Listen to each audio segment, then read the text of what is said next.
हनुमान की जय।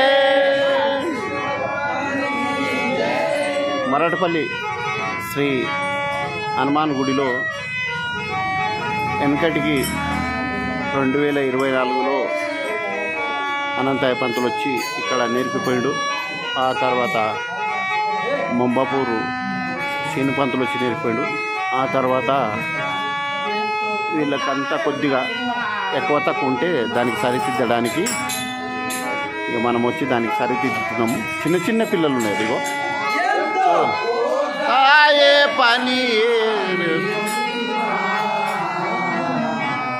ముద్దిచ్చి పోరా